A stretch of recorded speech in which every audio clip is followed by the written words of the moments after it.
मैंने इतनी कोशिश की कि मैं पानी से बच जाऊं, लेकिन सामने ही पानी है। बिफोर में तो इस तरह दिख रहा हूँ। तो हेलो फ्रेंड्स, तो आज मैं जा रहा हूं कटिंग करवाने के लिए, और क्योंकि मेरे बाल हो चुके हैं बहुत लंबे, तो मैं जा रहा हूं कटिंग कराने के लिए। सच में अजीब लग रहे हैं, तो मैं घर से निकल चुका हूं। अब मिलते हैं शॉप के पास। आधे रास्ते में मैं कंफ्यूज हो रहा हूँ कि बाल कटाऊं या ना कटाऊं, क्योंकि कभी कभी लग रहा है कि बाल को लॉन्ग रखूं तो अच्छे लगेंगे, कभी लगता है कि शॉर्ट रखूं तो अच्छे लगेंगे। डिसाइड नहीं कर पा रहा, लेकिन अब निकल पड़ा हूं तो कटवा ही लेता हूं बाल। जैसे ही मैं 2 किलोमीटर चल के आया तो सामने देखा कि इतना बड़ा पानी लगा है, मतलब कि मैं पार भी नहीं कर पाऊंगा, मुझे गली चेंज करना पड़ सकता है। दिखाता हूँ यार, बहुत सारा मुसीबत आ गया। अब मैं शायद पार ना कर पाऊँ, तो मैं क्या करूँगा, मैं यहाँ से टर्न मुड़ जाऊँगा। आज लगता है मेरा डे ही खराब है। अभी वहाँ से निकला जैसे पानी से, तो फिर अभी बारिश होने लग गई रास्ते में। मैं दूसरे गली से आ चुका हूँ और सोच रहा हूँ कि अब वो जो पानी वाला रास्ता है उससे मैं क्लियर कर दूंगा। तो चलो आगे जाके देखते हैं कि क्लियर कर पाऊंगा कि नहीं। म- मैंने इतनी कोशिश की कि मैं पानी से बच जाऊं, लेकिन सामने ही पानी है। मैं फिर से उसी पानी में आ चुका हूँ, लेकिन फिर भी मैं इसको क्लियर करूंगा, देख लेना। चाहे जो मर्जी हो, अब मैं इसके अंदर ही से होके जाऊंगा। बट एवन मैं नहीं जा पाऊंगा लगता है। पहले मैं उधर था, उधर से आ रहा था सीधा सीधा। फिर मैंने पूरा गोल घूम कर फिर इस गली से आया। देन फिर मैं यहीं पे पहुंच गया। मैं इतना बड़ा बेवकूफ़ हूँ जो यहाँ पे फिर से आकर पहुंच गया। बहुत गधा हूँ। अब सोच रहा हूँ कि जो मेरे शूज़ हैं उसको खोल कर ना मैं अपने हाथ में लेकर चलूँ, पर ये आइडिया मेरे को अच्छा नहीं लग रहा। अब मैं एकदम से टर्न मुड़ जाऊँगा।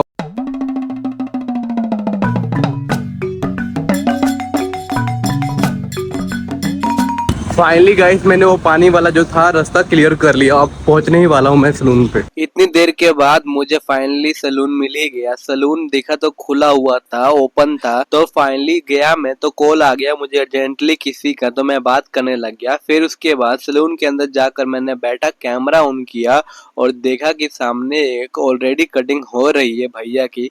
तो मैंने वहीं पे बैठ के एसी का मस्त हवा खाने लग गया, क्योंकि बाहर तो बारिश हो रही थी और मैं अंदर मस्त एसी का हवा खा रहा था। और मैं इस सलून में फर्स्ट टाइम आया था, तो फिर मैं इस सलून के इंटीरियर को देखने लगा, क्योंकि ये इंटीरियर मुझे बहुत ही अट्रैक्टिव लग रहा था। क्योंकि और जो सामने जो मिरर था उसमें जो लाइट थी वो मुझे और अट्रैक्ट कर रही थी। उसके बाद जब मेरी टर्न आई तो फिर मैं बिफोर में तो इस तरह दिख रहा हूँ, लेकिन आफ्टर में भैया मुझे कुछ अलग ही बना देंगे। मैंने सिलेक्ट किया था, भैया जो देख रहे हो उनके हाथ में एक टैब है, उनमें से उन्होंने सिलेक्ट करवा के दिया। मैंने उनको बोला मुझे कोरियन लुक चाहिए, कुछ ऐसा। हे प्रभु हे हरि। दोस्तों, आफ्टर में कुछ लुक ऐसा आया है जो कि बहुत ही प्रेटी लग रहा है मुझे। मैंने फर्स्ट टाइम ऐसा लुक करवाया है जो कि मुझे पे सूट कर रहा है और सच में कमाल का ही लग रहा है। भैया ने मुझे गाइड किया कि तुम्हारे जो आगे वाले बाल है वो छोटे हैं, उन्हें थोड़े से बड़े कर लो, और जो तुम्हारे सेंटर के बाल है वो प्रॉपर परफेक्ट बड़े हैं और उसे थोड़ा सा छोटा कर देते हैं अभी के लिए। और जो तुम्हारे पीछे वाले बाल है उसे भी ग्रो करो, बढ़ाओ। जो तुमने सिलेक्ट किया है इमेज,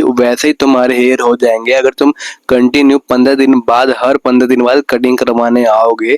मैंने कहा कोई बात नहीं, हम 15 दिन या 20 दिन में आ जाऊंगा।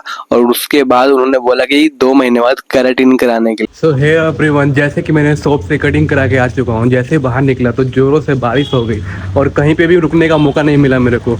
देन मैं कहीं पे रुका ही नहीं फिर। तो फ्रेंड्स, जब तक मैं सैलून के अंदर था तब तक तो मैं बीटीएस लग रहा था, लेकिन जैसे ही मैं सैलून के बाहर निकला तो बारिश के कारण मैं विनोद कुमार बन गया, गांव वाला। जो मेरी बाल के हालत हुए था मुझे ही पता है, लेकिन शेप वैसा ही था तो मुझे अट्रैक्टिव लग रहा था। बारिश ज्यादा होने के कारण मेरा फोन भी गीला हो चुका था, देख सकते हो कि एकदम ब्लर दिख रहा होगा आपको।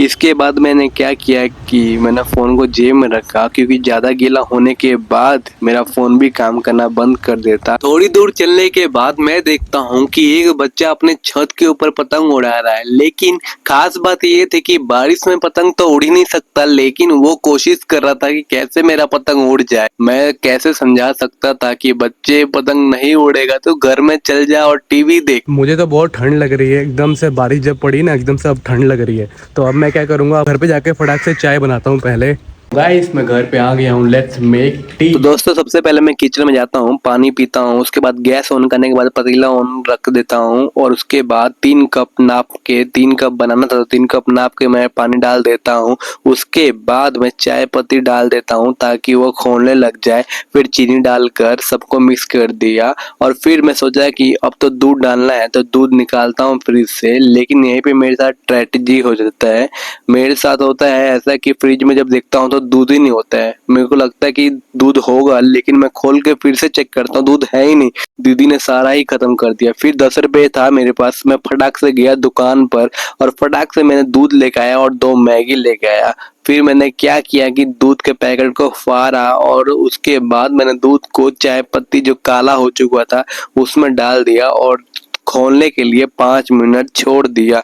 उसके बाद अदरक कूच कर मैंने उसमें डाल दिया ताकि फ्लेवर भी आए। और जैसे ही चाय उबलने लग गया तो 4-5 उबाले देने के बाद मैंने अच्छे से उसे और छाना, छान कर उसे एक अच्छा चाय की तरह जब तक ना बना तब तक उबाला।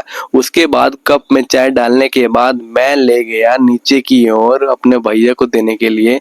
उसके बाद जब चाय बन गया तो फिर मैं अपने लिए भी डाल लिया ताकि मुझे भी पीना था।